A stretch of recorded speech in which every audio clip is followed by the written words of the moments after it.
Hi friends, I'd just like to talk to you today about ferries. Irish ferries, Brittany ferries, Stena Line, DFDS.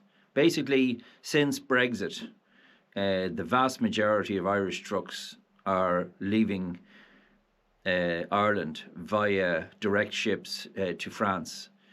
Dunkirk, DFDS, we have Irish ferries going to Cherbourg.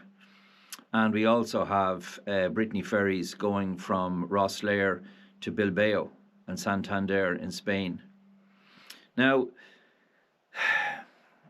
there has always been an issue with freight drivers and with these ferry companies. And it's getting to the stage now increasingly where the treatment of freight drivers on these ferry ships it's become a real issue. I remember driving for Keenan's back in the 1990s and being on a P&O ship coming from Cherbourg and being made to share a cabin on an 18-hour crossing with someone. And it's very, very uncomfortable. Now, I know that there's some lads, they go to the bar and they get a few beers in them and they don't care because they just lie down anywhere. But for people who don't like sharing confined spaces with strangers, and I'd be one of those people, that I absolutely, since the 1990s, when I started driving on the continent, I just got to the stage where I would just refuse. And it's brought me into all sorts of trouble for speaking out. And I will say most recently that I found myself once again in trouble, and it was all over the same thing. I went into to book on a ferry in Cherbourg. Now, I'm not going to mention any company name. I did before, and I'll tell you what happened over it. I went in to book on a ferry in Cherbourg that was going to Dublin, and I was told by the people booking me on in the booking on office in Irish Ferries that I'd be sharing a cabin. And I just simply said to them, sorry, I don't share cabins.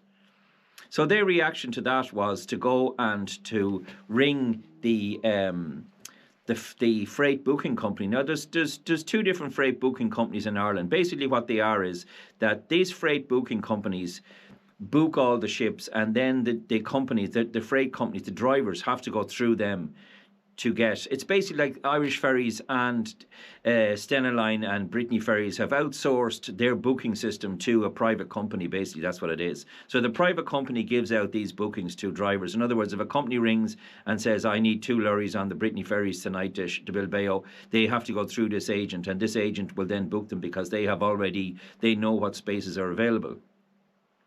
But an individual from one of these companies got on the phone to me and was extremely rude to me down the phone about 3 months ago, basically telling me, it's like this, you're either sharing a cabin, you're either going to agree to share a cabin on this ship or you're not getting on the ship.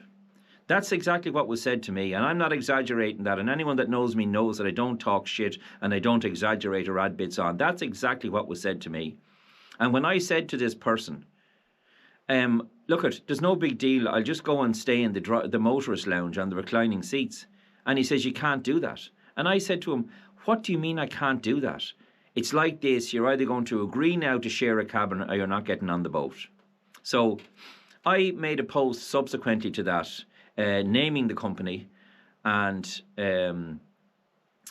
unfortunately, and I only found this out last week, unfortunately, some of the staff members in this company took it upon themselves, and this is hard to believe, but some of the staff members in this company took it upon themselves to punish me for speaking out against their company. Now, these people were only ordinary people working in there. They weren't bosses, they weren't managers, they were just telephonists who were taking calls from freight companies, and they actually, one or two of them, went to the trouble of ringing around trying to find out who I was driving for.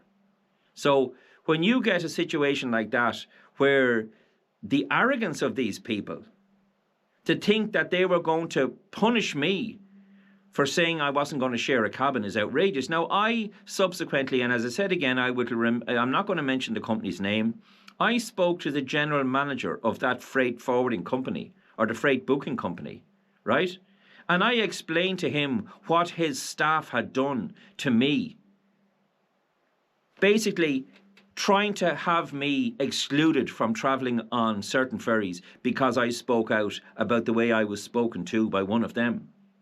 And the manager in this place, the general manager, was absolutely flabbergasted that they did this. Because I had phone call from another haulier who said that he's after being on the phone, someone from this company had rang him up and wanted to know, was I driving for him? Now, that's completely and totally a no-no. They were looking for personal information about me with absolutely no authority from their boss or from the company to do so. So I was given a commitment by the general manager of this freight booking company that any further attempts to make life difficult for me was going to stop, and it was going to stop now. And I said to that man, I said, listen, I really appreciate it. And he was a really nice man. I said to him, I really appreciate that. I don't want to be making trouble. I just want to be going over and back on the ferries. And if I don't want to share a cabin, that's my business. And I will not be sidelined or punished by anybody. And this man said to me, he said, it's like this.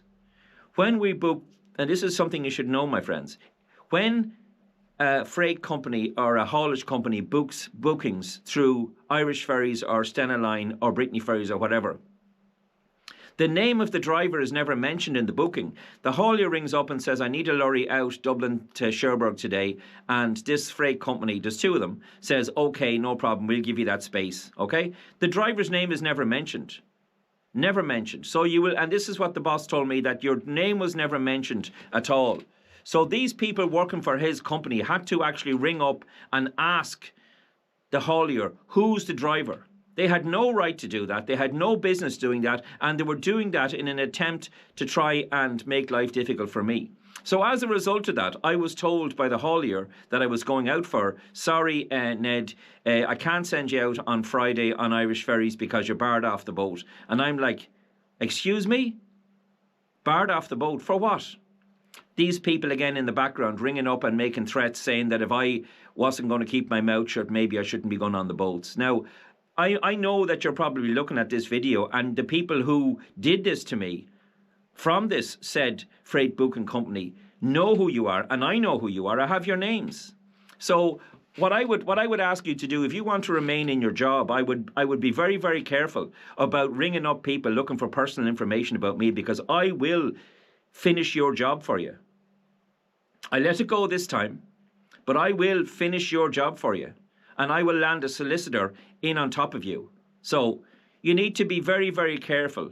All freight drivers are not stupid, and this is the attitude that a lot of these freight companies have. They think drivers are dogs, and I'm going on to my point now. DFDS has introduced a boat now on the Irish ferry, on the Irish to France route, or to France, Dunkirk in France. It's a 24-hour crossing, and they're expecting drivers to sleep in what they call pods. It's no bigger than a dog box, and they're stacked on top of each other like animals. And this is what drivers are being subjected to now. And DFDS, if DFDS get away with this, you'll find that the other ferry companies will follow suit, and they'll put the drivers down on deck 3 or deck 4 or deck 5, the lowest they can go, beside the dog kennels, in the dog boxes.